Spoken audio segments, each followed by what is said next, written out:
Welcome to another episode of Just Two Dads. Along with Sean Francis, I am Brian Altunian. We started this podcast about 4 years ago to talk to amazing folks who are doing great work for the special needs community. And, for our children, when they graduate high school and they go on to the next level, a lot of parents have concerns about life skills and other things that our children will be learning. And today's guest is really an expert in this field. And we're really excited to be talking to Elayne Howitt. So stay tuned for another episode of Just Two Dads.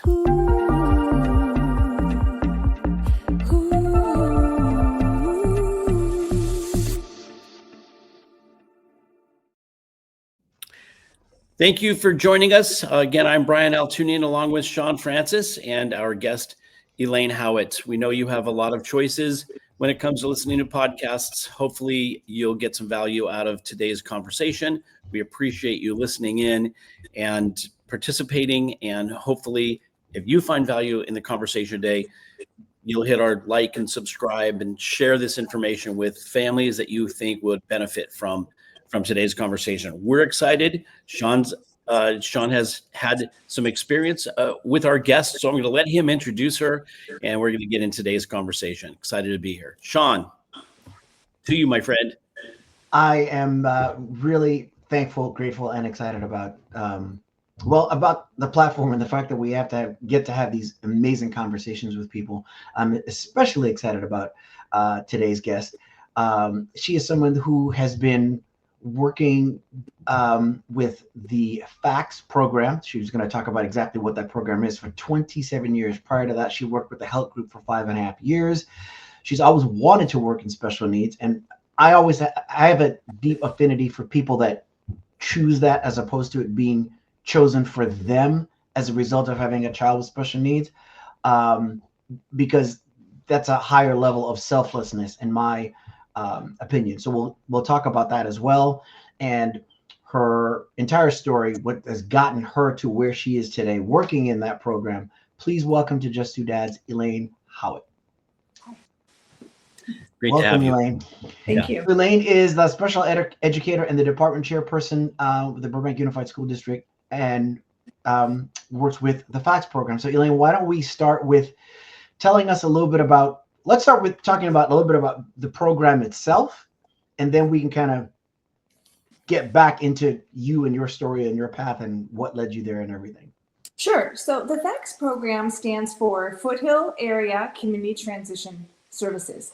The goal is to educate young adults between the ages of 18 to 22 who don't obtain a high school diploma, teaching them life skills, job skills, banking, community, travel training. So when they exit out of the school district at age 22, they can go to a program or they can get a higher job. They can travel on their own. We want them to be as independent as possible. So even a student with really, really severe special needs can do certain things independently. Even if they're going to live at home for the next 30 years, we want them to help pay a bill or, help go to the grocery store, learn their community. So the whole goal is making them as independent as possible. And it's really the last stop before adulthood, because as we know, we're in the school district the whole time. Right. So two things. For those that may be listening that have children on the spectrum or have a diagnosis and are not in high school or near graduation yet, you have an option, at least here in California, for a certificate or a diploma. So when Elayne says those that don't get a diploma, she's referring to the certificate. There's a separate conversation as to what benefits you retain versus losing, depending on which of those paths you choose. But that's another conversation for another day. But so the program is essentially. Let me add, Sean. Go ahead. I'm so sorry. There's a new program called Alternative Pathways that they're just starting this year. So basically, every student with special needs will have the opportunity to earn their diploma and be able to attend FACTS as well if they're on the Alternative Pathways course. And that's something that's starting this next school year coming up. Oh, wow. Okay, that's great to know. The program is essentially, it sounds like, designed to figure out what is your child's level of independence going to be. Correct, and giving them the experience. So through work experience, whether it's paid or non-paid, we can say at the end of the 4 years, so-and-so really enjoys working with food, or they love customer service, or they maybe want to work with anime and be an anime director. So we give them enough experience at different job sites to see what they really would like to do. And in addition to that, because we're located at the Burbank Adult School, they can take classes there as well, whether it's computers, whether it's resume writing and job experience, web design. They have full access to the whole curriculum at the adult school as well, which has been very helpful. Amazing. Let me ask this: what's the ratio of students to educators in that? Is it one teacher? It's about a 3 to 1 because we're in the community so much. So for instance, I'll take a group of 2 or 3, and then my assistants will take a group of 2 or 3, because we go to about 4 different sites a day. So we're not like, 18 people going on the bus and walking into a store. It's much easier to teach when you're a smaller group, when you can focus on, 2, 3, 4 at a time. Sure. Makes sense. Yeah. Makes sense. Amazing. Sean, were you going to say something? Well, no. Go ahead. We're both anxious to jump in again. And so when it comes to life skills and really the living independently, is there like a priority list of, what do we focus on first? And I'm assuming it's individualized, but what do we want everybody to have, and then prioritize the learning? How is that designed? That's a really good question. And I have to tell you, since I've been doing this for 27 years, it's changed a lot due to technology and everything else that we're able to do now. I think, first of all, it goes by the student's IEP. That's number one. We follow the goals to their IEP. But it's very tailored for, again, travel training, knowing your community, whether we're walking or taking the bus, how long do we work, when do we have to start getting ready and walk to the bus stop, whether it's banking or going to the grocery store or using the self-checkout. These are all skills, whether a young individual is going to live independently or they're going to live with mom and dad. That's something that they're going to need to learn. So that's one thing, that the order of importance is just making the individual, no matter how severe the disability, as independent as possible. And, we do it so sorry, my dog. Okay. We do it many different ways. But I think the goal is really to just have them, and again, we have to follow the rules. And a lot of the students are like, well, I'm an adult now.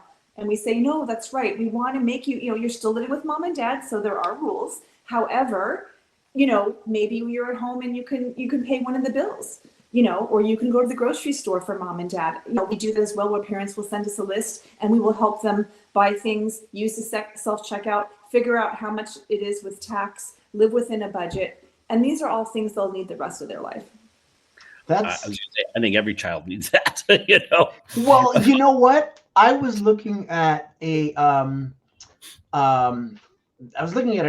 interview with Melanie Hobson the other day, who is known for several things. George Lucas's wife, and at the same time, financial CFO expert and everything, and wrote a book on children and money. And her daughter helped her with it for the purpose of simplifying it. And in the interview, she talked about something that I had never even considered. And if you take away the special needs component, part of the reason why we have some idea about the value of a dollar is because we've held dollars in our hands to begin with, in addition to then eventually living on your own.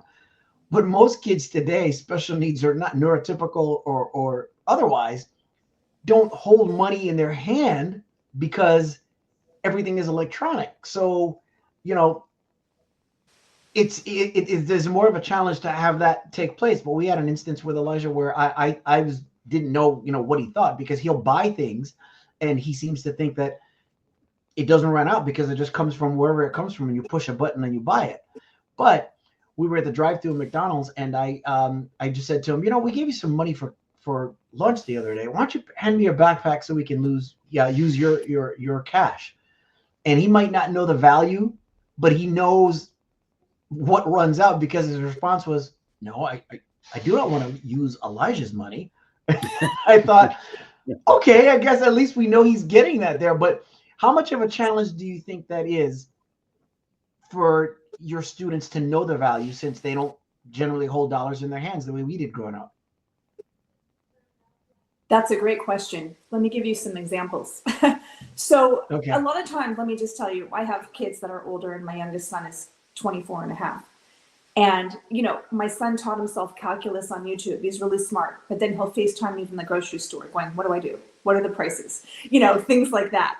So I feel like I'm always teaching it. And the students that use bank cards, because most of them use bank cards, and I'm always trying to explain to them, and a lot of our students will subtract. So if they go buy lunch every day, they subtract it. I teach them if-then concepts, less, more concepts. Some students, let's say their paycheck is $100, and they know that they have to save half of it. So they'll put 50 in the bank, and they can only spend 50. And when that 50 is gone, they can't spend any more money until they get the next paycheck. Giving them those concepts. So for instance, when we talk about rent and how much rent costs, whether you spend $1,800 a month or $2,200 a month, not that they'll understand the difference, but a lot of it is less than and more. And if you're going to spend $1,800 a month, how much money do you need to make? And then we'll go into, well, how much is minimum wage and how many hours would you need to work? I had a parent call me one day. Her daughters, they're twins, and they went to islands on the weekend with their friends, and they accidentally almost tipped $100 on the credit card because they didn't know how to fill it out. And she said, what do I do? I said, okay, we're going to work on this, but in the meantime, when they go to islands, just give them $2 or $3 to leave a cash tip, because they're getting a hamburger. It's not more than $15 while we work on it, because a lot of them don't understand. I have students that will want to just spend money, and they have to understand there's a budget and a limit. So for instance, I'll have students buying lunch every day, and we'll give them what used to be an $11 budget is now $15, but they just know I can't go over, and that's Right. it. So whether they go over, and part of the frustration is some of the vendors will be like, oh no, it's okay. And they don't understand, like, I know they're just trying to be nice, but no, we have to teach them that, okay, if you go over, you can't, what do we have to get rid of? A drink? Maybe you got like an extra side of something. So teaching them the basics, and I think giving them a budget, even when they're using a bank card, so maybe they can buy one thing a day under $20, and that's easily teachable, because then they just have to look at the prices and apply less and more concepts. Right. A great right. skill. That's so great to know too, because Elijah loves the ritual of going to the store, and he doesn't, and he's so behavior oriented that he's like, when we go to the store, we get A, B, and C. Even if product A is something we have a lot of at home, he doesn't always get that. Oh, we don't need that, but we're going to get it each time we go, and that has to be explained to him. And so that ties into the value in the dollar and everything too. And you're just trying to, work your way through that. So that's great and very, very well. very Another helpful, part of good to know. it is I have students that bring money for lunch every day, and I remember a couple times. Sometimes if we work, sometimes the vendors will give us a free lunch. So we'll come back to school, and they might want to go to the vending machine and spend a lot of money. And I try to explain, just because you got a free lunch, you had a lot of food. You should, doesn't mean, oh, I didn't pay, so I should go spend money. So again, these are concepts we really, really, really work on. And again, with the budgeting, and when we do ITPs for the students, we have to ask them, where do you want to live? Who do you want to live with? What do you want to do? And whatever they say they want to do, we literally follow up on that. So if you want to live with a roommate, or you want to live by yourself, how much would that cost? And how many hours a week would you have to work? Like, let's say at minimum wage, just to give them an idea. If you're living in Burbank versus maybe Sun Valley or North Hollywood, which place would be more cost effective? If you need to get to work, maybe you do want to live in Burbank. So these are all things we teach, so they can be familiar with their community, familiar that if they're living or working out of their community, what they would need for that. Because, everybody, including my son, you rely on mom and dad. My son is, he was playing college baseball, and money was magically appearing in his account every week. Well, guess what? Now he has to work for it. So he's not spending the money he was spending before, because now he says, Mom, I didn't realize how expensive food was. I'm like, welcome to adulthood 101. He called me yesterday because he got a medical bill. Like, why am I getting a bill? I'm like, well, call up your insurance company. This is adulting 101. That's something else. Let's talk about that. So talk about your children, because you've now mentioned a couple of them. How many children do you have, and how old are they, and are they neurotypical, or are they on? Okay, so I have a good question. So I have 4 boys. I have 2 stepkids. So when my sons were 5 and 8, I got divorced, and my second husband had 2 sons as well, 6 and 8. So we had 5, 6, 8, and 8 blended families. My older son has ADHD, very severe. He had at the time a severe case of ADHD. My stepson is on the spectrum, so he has high functioning autism.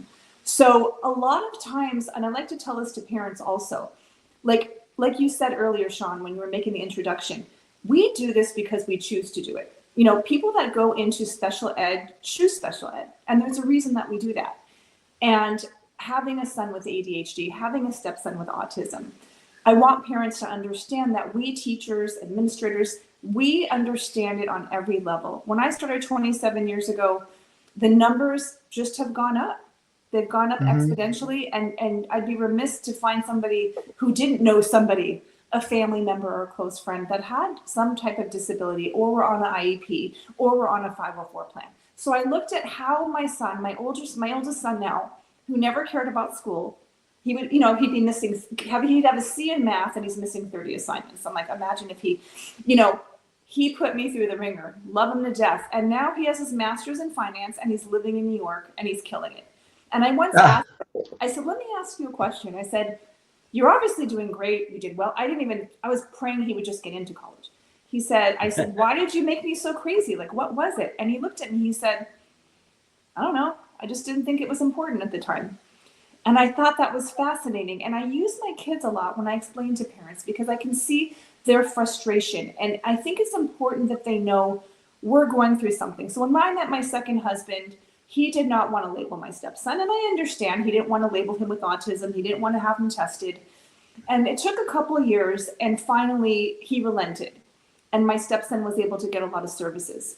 And it's just recently that my stepson would text me and he was thanking me. He said, I just want to thank you for for seeing what I needed all those years ago. And for him to say something like that was really meaningful because at the time, I'm sure it was frustrating. And especially for my husband, I had him join an autism support group, and I think it's important. And I understand parents too. I understand we as parents want our young adults or our kids to go as far as they can and have access to everything everybody else does.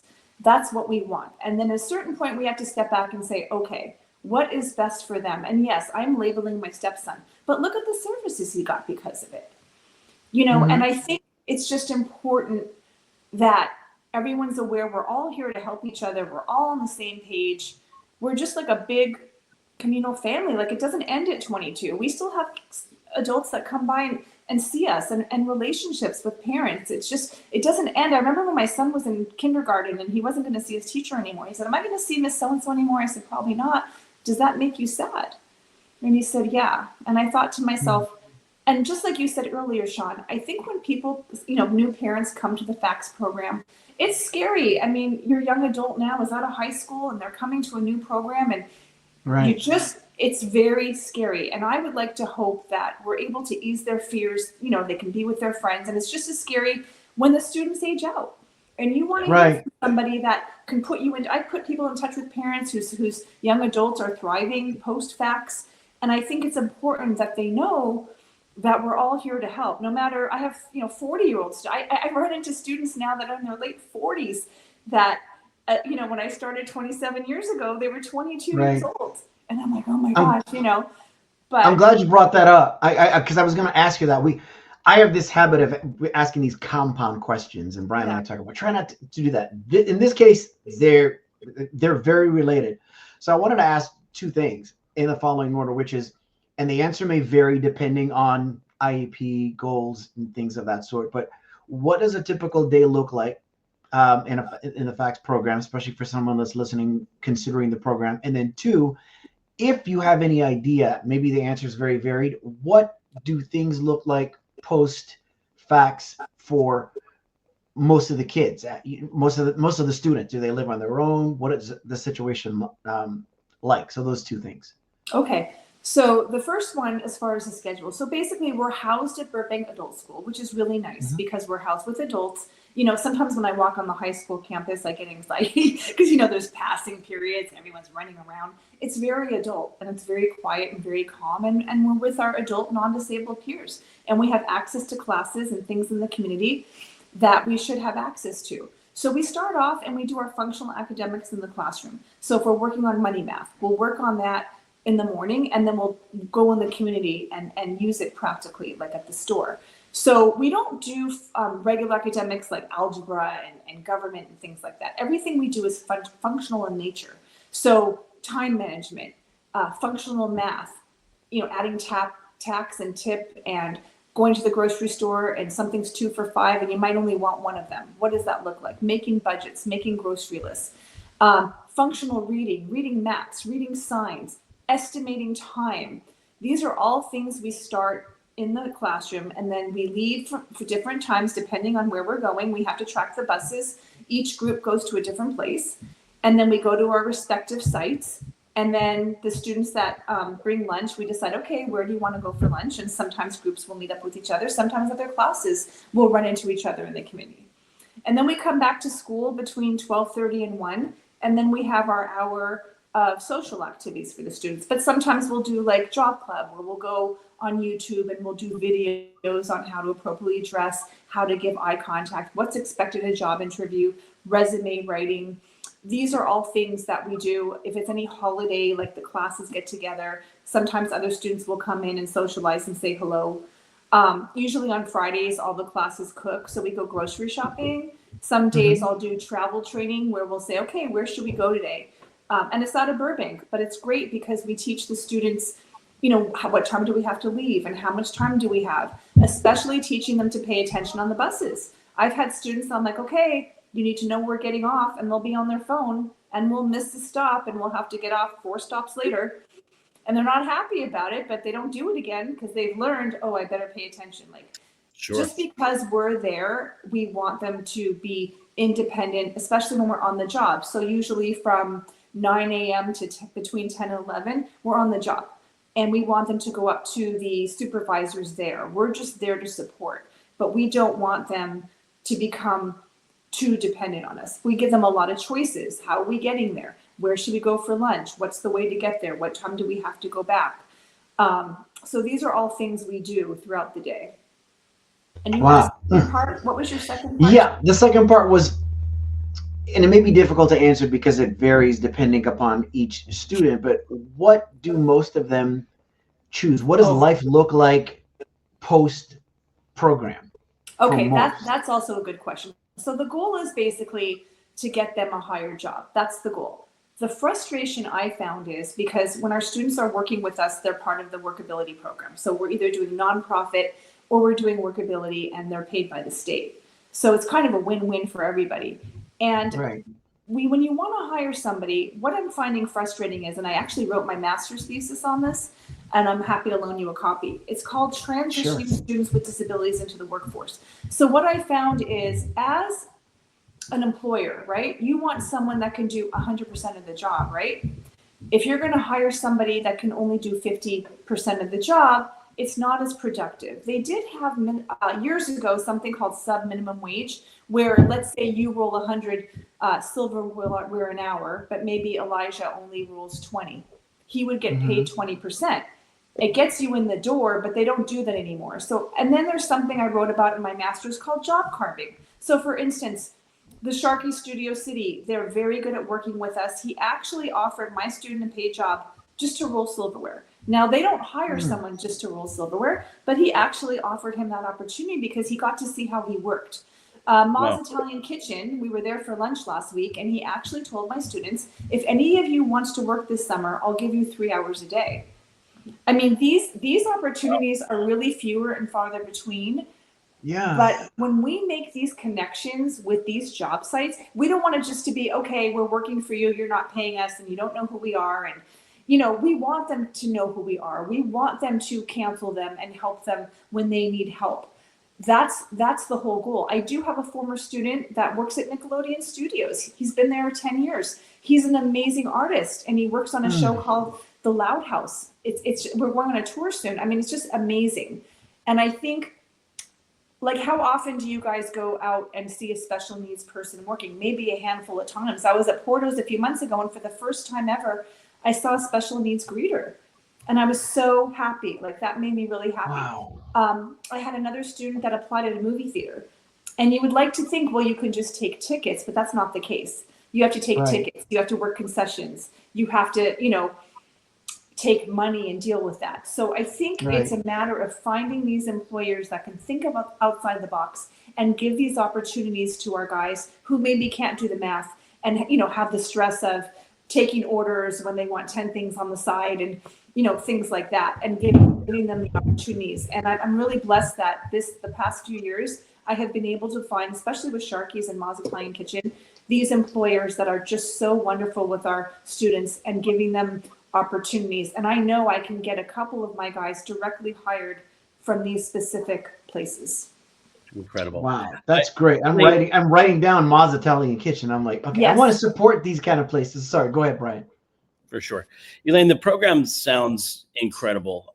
Is it a model for other programs? Is it repeated in other areas? We've talked about Burbank and Studio City, and that which is a part of Southern California and the Los Angeles area. Is it part of a larger program that's in other places around the country? Well, by law, you have to have, every district has to have an 18 to 22-year-old transition program. Now, the FACS program is also in Glendale. They have Glendale and La Cañada.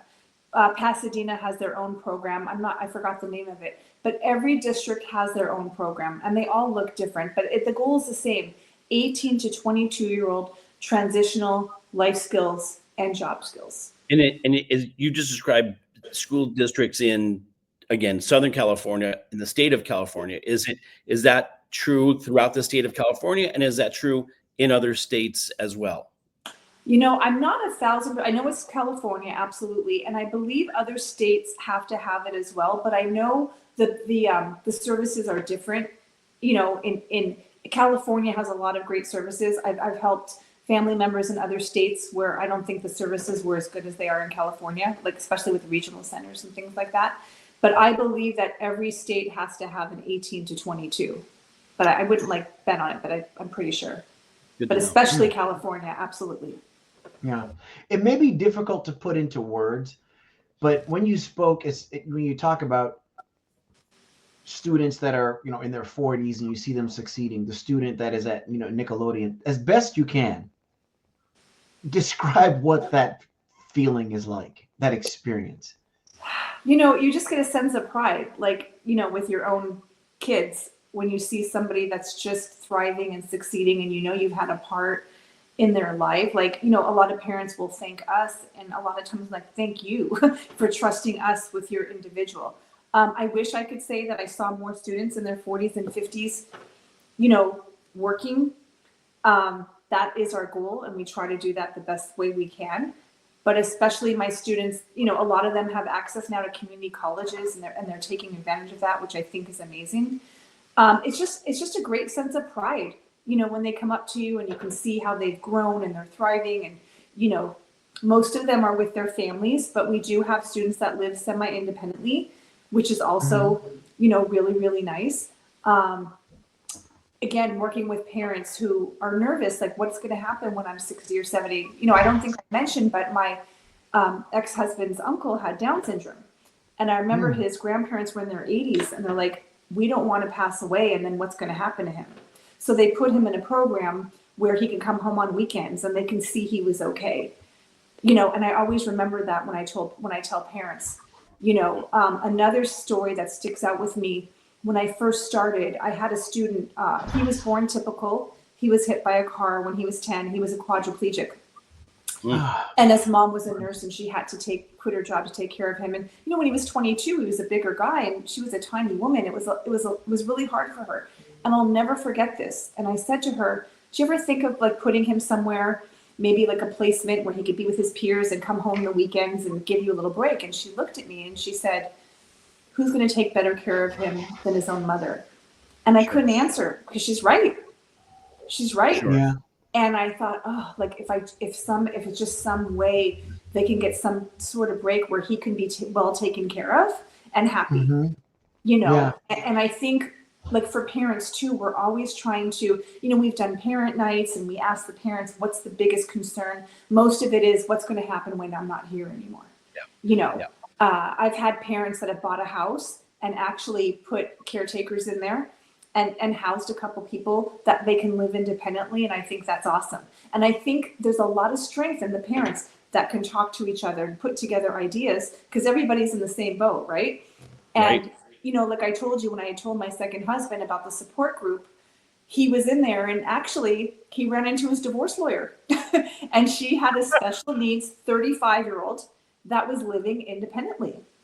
And he Wow. learned so much from her. And I remember saying, see, I told Wow. you, Yeah. you know. That's a whole different topic, but we talk about that, which is why we have a men's support group as well too, because culturally men are usually resistant to support, expression of any of these kind of fears or uncertainties. Let's do this. Tell us a little bit now, I guess, about your path, because you know how you were raised, where you were raised spiritually, geographically, and all that kind of stuff plays such a great role in how one faces a diagnosis and then how one faces or you know, chooses the fork in the road that you did that led you to do the great work that you do. So why don't you tell us about that? Sure, great question. So actually, I'm Canadian. I was born and raised in Never knew that. in Montreal, Canada, Mm-hmm. and I moved here when I was 12. So I, you know, it was a very big culture shock for me. I was raised in a small Jewish community where everybody knew each other their whole entire life, you know, and I was in high school because their high school was 7th grade. And then I came here and I was in junior high and I didn't know anybody. So it took me a minute to acclimate. And I think by 8th grade, you know, I was good. And I grew up in a household with 4 boys. So I raised 4 boys and I grew up with 4 boys. So I'm a total boy mom. I grew up in a household, you know, divorced family, step family, that whole thing. And it just was not a good, it was a very toxic situation that I had to remove myself from. So when I was a senior in high school, I actually was an au pair. So I was living with a family and I was taking care of their kids for free rent, basically. And I did that my senior year of high school. I always wanted to work with kids and families. That was my passion. So after high school, I got into CSUN, so I moved into the dorms, and I was waitressing at the Olive Garden, believe it or not, and I was a child development major, and psychology, and I always wanted to work with special needs. I was a camp counselor when I was 18 for another agency, non-public, where my aunt had worked, and I was a camp counselor, and I just loved it. And I just said, I always want to do special needs. And I remember when I graduated college, I had a girlfriend that I worked with that was still waitressing. And I'm like, I'm not going to be 3 years from now waitressing. So I started off at the help group where I was a teacher's assistant. And then as soon as I got my teaching credential, I became a teacher there. And then I decided to finish up my master's as well. If I could go back in time, I think I would have gotten my master's before getting married and have kids. I would have just done it all at the same time. But I was, you know, raising 2 kids, working full time and getting my master's degree. I'm really, really glad now that I have it. And when I was at the help group for 5.5 years, which was a great opportunity, I wanted at that point to move into the school district. And we had a meeting for a Burbank student, and the Burbank rep was there in the meeting. And I just happened to say, hey, you have any openings? So he told me to call him, and I called him and left a message, and I never heard back from him. So it's 1998, and I'm at Universal City Walk. And I'm standing there with my son, who was a year old, and I turn around and there's this Burbank representative. I'm like, oh, hey, I left you a message, you know? And he's like, I'm so sorry, I was on vacation. Come in on this day for an interview. I said, okay. I came in, they hired me on the spot. I think the joke was that people were knocking down the door. I don't know if I was the only applicant, but I remember thinking, this is the best job in the world. Like, how are 100 people not coming up for this job? So you know, when I came to FACS, it was just me. It was the only class. I was the only teacher. And I kind of followed the other teacher, saw what he was doing, and then, you know, kept what I felt to keep and changed what I wanted to change. And, you know, we brought 2 more classes in over the 27 years. I just felt that this is just my calling. Like I remember, when I was on a break, when I was a teacher assistant, I was on a plane to Florida, just taking my holiday break. And there was a group of like 10 special needs adults sitting right next to me, putting their head on my shoulder, falling asleep. And I'm laughing like, this is what I'm meant to do, and especially when my son had all his issues, I was like, okay, I'm in the right field to be able to help him, and especially with my stepson as well. And again, what I found today is there, especially with COVID and depression, like every individual has their own need, no matter what's happening. My niece during COVID, her bat mitzvah was canceled, and then now her house burned down in the Palisades, so there's no high school to graduate from. And I look at like her journey and how hard that's been. So I think collectively we just need to just help each other through, no matter what the disability, whether it's something you're on a 504 on, an IEP, whether it's just depression and you need help with that. I just think it's really important. First of all, what an amazing journey. And for those who are just listening now, we're talking to Elayne Howitt, who's in charge of the FACTS program, transitioning for young adults in the Burbank School District. And Elayne, you mentioned CSUN, and for those who don't know, CSUN is in the California State University system. It's based in Northridge, and CSUN has an amazing special needs department, right? I mean, they're one of the few universities I've seen that really focus on a lot of the special needs interests. Is that true? It has a very, very good program for teaching. Absolutely. And I got my credential, my bachelor's and my master's degree there. And, I think it's important to note also, and I always tell this to my parents, nobody knows the individual better than the parent does, right? And it doesn't, just because you have an education's great. But to me, parents are better educated than anybody else, right? So I don't sit there and say, well, I have a master's degree, so I know this, and this. I know what I know because of my 32 years of experience and raising 2 kids. I think that's important to note, that you have to have the experience. One of the best teacher's assistants I ever had was a housewife who decided, she didn't go to college, she didn't get the degrees, and she was amazing. She just knew how to talk to the students. She loved them. She was patient with them. You can't teach that. You can't teach patience. There's certain things you just can't teach. And, having the degree doesn't hurt, but I think bigger than the degree is all the years of experience I've had with the students and the challenges and the parents and ways I've been able to say, hey, this is what I did in this situation. I've also applied to be a professor at CSUN at night, so I need to wait for a night class. But I think I have a lot to share. I used to take my students 25 years ago. My mentor was teaching there, my mentor teacher, and I would take my students and we would talk to the new teachers coming up about what we do. And they would ask them questions. And I'm like, I would love to impart that level of not just because of my degree, but my 32 years in everything I've had to, figure out on my own. And it's a lot of information, and the parents have the same exact thing. Like you're a wealth of information for what you know, and it's not something you've read in a book. It's something you've personally experienced. For sure. Isn't that something else? I think one of the common things that we do as human beings is undervalue our own experience. And so often it's so refreshing to hear you say both, because in more than one industry, and Brian, I'm sure you can attest to this, you see people that are heavily degreed with very little experience and quickly put into positions supposedly leading those that have 5 times more experience than them. And if they handle it right, they're doing as much listening as they are speaking, but that's not always the case. So that's so refreshing to hear. Yeah, for sure. Yeah, something I definitely have to say, and I know a lot of the parents, rightfully so, I was one of those parents too, with my own kids.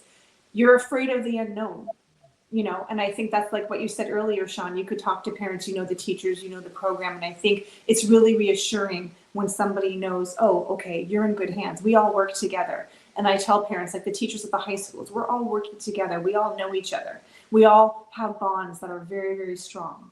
And especially when your young adult leaves here, they're going to leave here confident. They're always going to have us to come and visit and share what they're doing, seeing each other on Facebook and social media and, just being part of this community, especially Burbank. It's such a tight knit, close community.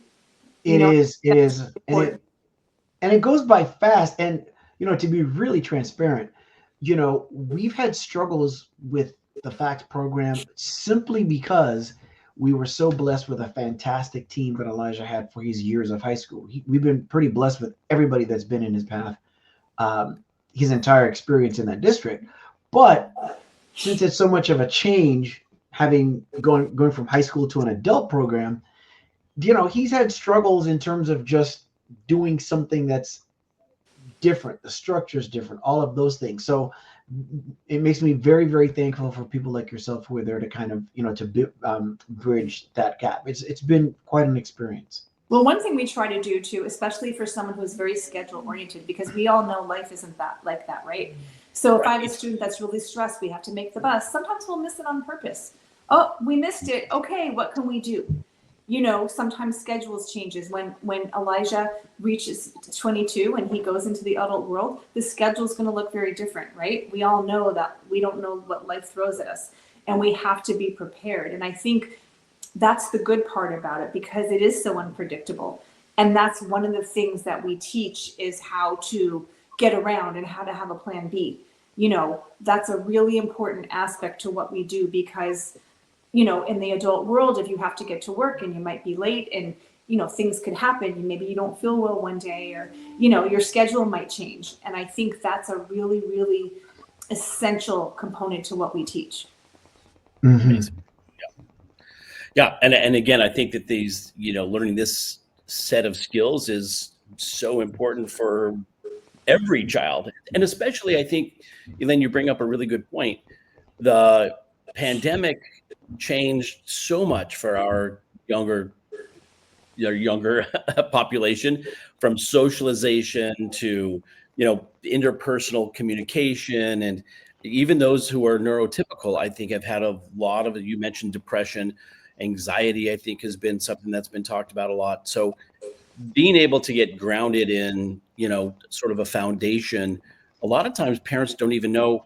And by the way, I think parents went through this as well, right? So parents are trying to figure out how to transition back into normal way, quote unquote, normal way of doing things. And so parents don't really know how to help their children. And I'm speaking from experience of it. Son is graduating high school, and we're talking about, there are some things that even as a parent, I'm like, I'm not sure how to help guide it along. So to have a place that you've described, the program that you've described, I think is so essential. And I wish it was prevalent for everybody, because I think that transition is so important, so critical. And unfortunately, some people learn it way, way, way, way down the path, if they learn it at all.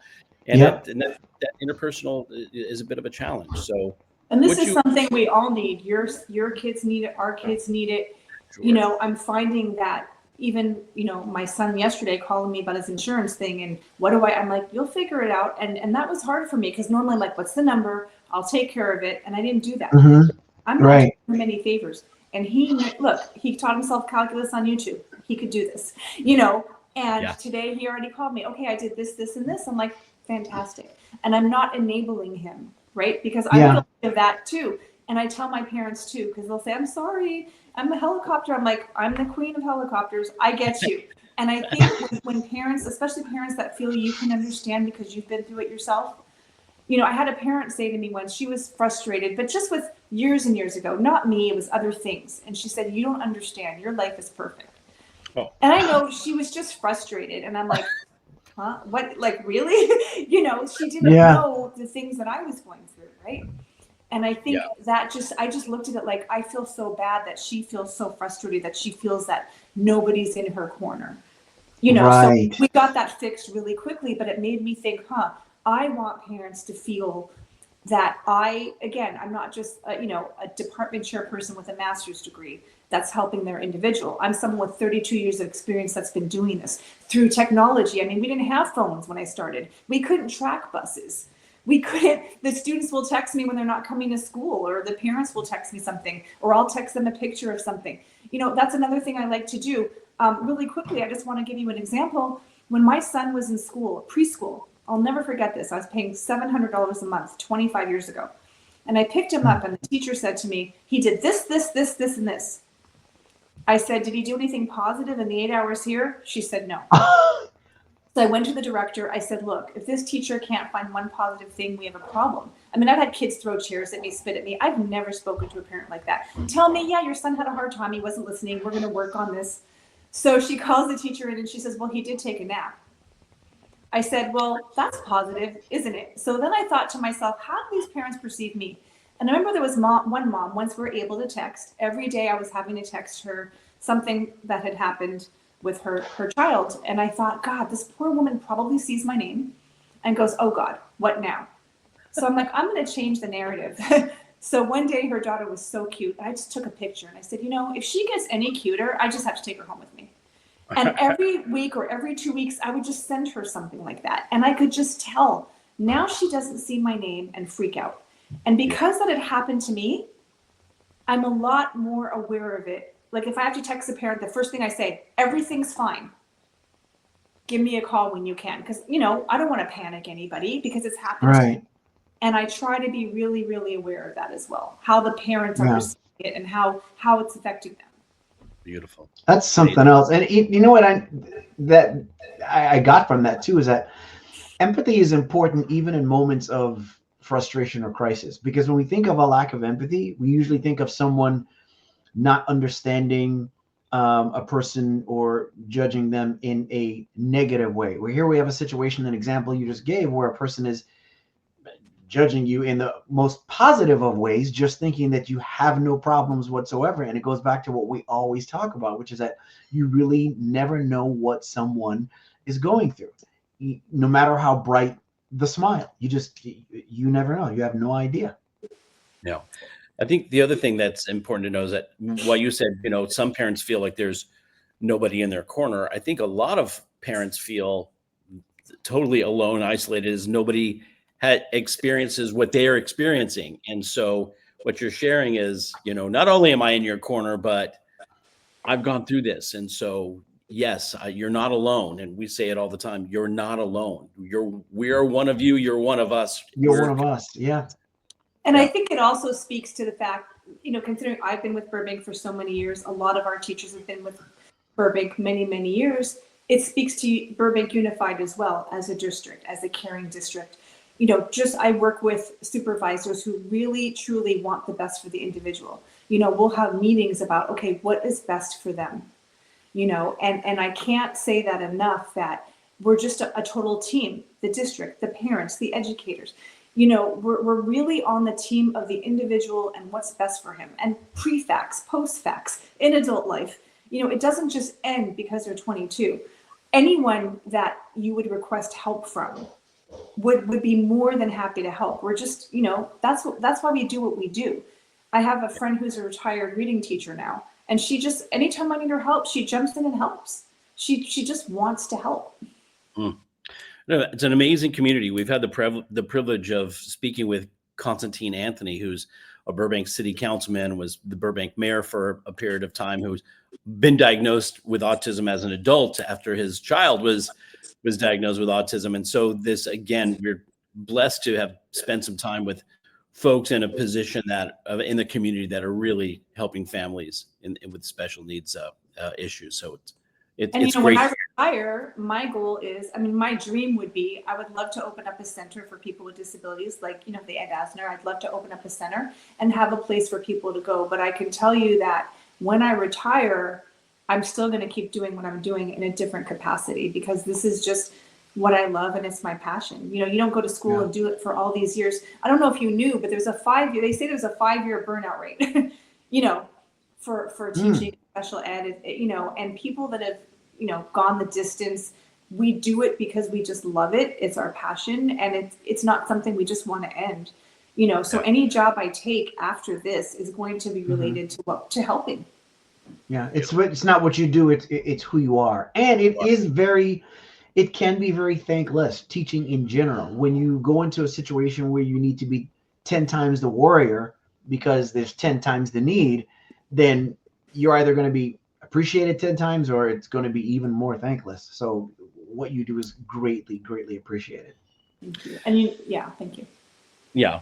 We're speaking again with Elayne Howitt in the Burbank School District, or chairperson of the FACTS program, chairperson of the special needs initiatives really happening in the Burbank Unified School District. Really amazing. We're at that point, Elayne, believe it or not, the time just goes by so fast, and we're always amazed at how quickly an hour can go. But I'm going to throw it to Sean. Sean's going to ask you a specific question. We'd love to hear the answer. This has been such a fascinating conversation. I'm really excited to hear the answer to this. So, Sure. Sean, I'm going to throw it to you. Our ability to change the world is based on our ability or our willingness to change ourselves. So with that in mind, give us just one example of a thought or a belief that you once believed strongly, but no longer believe to be true. Something that I did believe that don't believe to be true. Yeah. A conviction, some sort of conviction or thought, or. And it could be as simple as I thought anchovies were great. No, I don't. It could be much deeper than that. I always tell people that because people think that that there's a right answer. There is no wrong answer. Does it have to do with special needs, or it could be anything? No, anything. Either way. I once believed that any college graduate could buy a house in California. Yeah, that's one for sure. I hear you there. That's funny. That's a good one. Yeah, listen, the answers are always wide ranging, but it is amazing how we look at transition and evolution, and we're constantly evolving ourselves. So that's a funny answer. I love that. That's why I tell people there is no wrong answer. Because even if you say, gosh, I don't have anything, then it means that maybe there's some reflection that one needs to take. And, because most people will find there's some belief that has changed over time. And the truth of the matter is, hopefully, the evolution is constant, right? Otherwise, we're just here. Well, the thing that is kind of depressing is over the years with all the hate going on, if we could be acknowledged that we're all one race, human, whether, it doesn't matter what religion you are, what race you are, what your sexual preferences, what disability you have, we are all the same race, human. Yeah. And if we could all get back to that, as opposed to seeing everything on the news and what's going on and everyone's different and, especially special needs, we're all different in our own ways, and that's okay. Yes. We don't have to label, well, they're different, and that's not okay. We all have our differences. I have a student whose sister, she wants to be just like her sister, do everything her sister does. I said, honey, you have your own uniqueness. Your sister's good at certain things that you're not, but you're good at certain things that she's not. That's what makes you unique. Yeah. And I think if we can all just realize that we're all unique and special in our own way, and that's an okay thing. For sure. I think that's an important thing to teach. So many anyone parents. that's ever looked at any of our episodes knows that is exactly the theme and direction that we close with as well. Go ahead, Brian. You were going to say something. Most parents will say if they have multiple children, they're like, how did we have 3 such or 4 or 2 such different human beings, right? We all have differences. It's about celebrating the things that tie us together, not celebrating the things that tear us apart. And unfortunately, we're at a moment in history right now where there's a lot of focus on the things that separate us as opposed to those things that bring us together. So, and my son too will say, I know you have a favorite, and you like one better. And I tell him, this is what I tell him. I say, when you're a father, you'll understand. I said, but as a parent, you love your kids equally, but differently. I said, right. I have, of the 4 kids, I have a different relationship with each one of them. And it doesn't mean you love any of them any less. I said, what do I deny you that I give to your brother? Anything you ask, anything you need, I do the exact same thing for you. Now, you don't call me every day and he does. Does that mean, there's any more or less love? Absolutely not. And it's okay to have different relationships with certain people. It doesn't mean you care or love less or aren't as involved. Right. And that's Definitely true, I think, to everybody. We, some students have different relationships with staff and teachers and management, like we talked about at the beginning, knowing who to approach, right? And I have managers that are so approachable, they'll hug and high fives. Other ones, just don't go near them if they're having a bad day. You just have to know your audience, basically. For sure. Definitely. There are some days if I don't finish my coffee, I'm a different person then. Sean will attest to that. So yeah, no, some of the problem with that is that many of us don't spend enough time really knowing ourselves. So how do we dare know who people really are that we interact with? We're so on autopilot, but that's a whole nother show anyway. Yeah.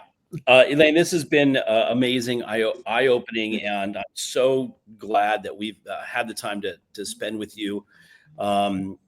Really, the program you're working on, the fact that you've been doing this as long as you have, and your commitment to this community really is so heartwarming. And I'm blessed to have this. And again, hopefully for those who are listening, if you've found some value here, please share it with as many people as you possibly can. Our goal is to let people know. Our focus has always been shining a spotlight on those people who are doing amazing things for the special needs community. And so our goal is always to let people know that this community is much tighter and closer and accessible than a lot of folks realize. And so what a perfect example. What a great conversation today. So thank you for being here. Thank you for having me, and anybody can reach out if they have any questions. Sean, I believe I shared the link with you about the article that was written about us in the Burbank Leader. If parents want to know more about what we do, I'm happy to text it to you. It's an article that was written about what we do in the community and honoring the folks that help us out. And again, we'll make sure we include it in the show notes. Yes. We will. Okay. If you want me to resend it, I will. And also anybody who, feel free to email me if anybody has a question about anything. Again, we're all just here, to help each other navigate. Elayne, can you share your email address with us for those who are listening and who want to reach out to you? Sure. It's my first and last name. So it's Elayne, last name Howitt @gmail.com. So easy. Beautiful. That's lovely. And as we wrap up this episode, a few things. We want to thank Billy Footwear, always is partners with us. Billy Footwear make amazing adaptive footwear for people of all ages and abilities. And the story about Billy Price, the founder, is incredible. So if you're not familiar, in fact, I was having a conversation last night with an adult who said, my father who was in his 80s still calls me to ask me to help him with his shoes. So it was a great, easy referral to Billy Footwear. We do a men's support group every other week. We get together on Zoom. Sean leads the support group. It's called The Den. We'll put the link to The Den in the notes. And that's for dads who feel that they're a little outside the bubble of the conversation to be able to share in a safe space. The den of the house, right, is usually the man cave where guys can get together and have open conversations about, things that they're concerned with. So we encourage folks to reach out to us and join the den. There's no charge, no membership fee. Just come and hang out every other Sunday. We get together on Zoom. Have I forgotten anything, Sean? Did I cover just our all? email address if anybody wants to reach out to us, whether there's a topic they want to see discussed or someone that they think may be a good guest, something that is of concern to them, or if they just want to drop us a line. We are at wearejusttwodads@gmail.com. So that's wearejusttwodads, two spelled out TWO @gmail.com. Fantastic. And so as we wrap up the show, I'll say the thing that I say all the time, which we've covered a lot today, which is empathy and love. More important today. Every day, it seems like it's even more important than it was yesterday. Have some empathy for people. You don't know what they're going through. And if you look at the world through lenses of love, it's just a different place. So with that, again, Elayne, thank you for being here. Sean's going to wrap up the show, and so blessed to have had this time with you. Thank you for being here. And thank you. Thank you very much. Thank you again, Elayne, for being here. Remember, questions are more powerful than statements. Let's try and be a little bit more childlike and less childish. Everybody needs the same thing. At our very core, we have more in common than we do otherwise. And remember, you're not alone. You're one of us. Thanks for tuning in, and we'll see you on the next episode. Thank you so much. Thanks again. Bye, Elayne. Bye-bye.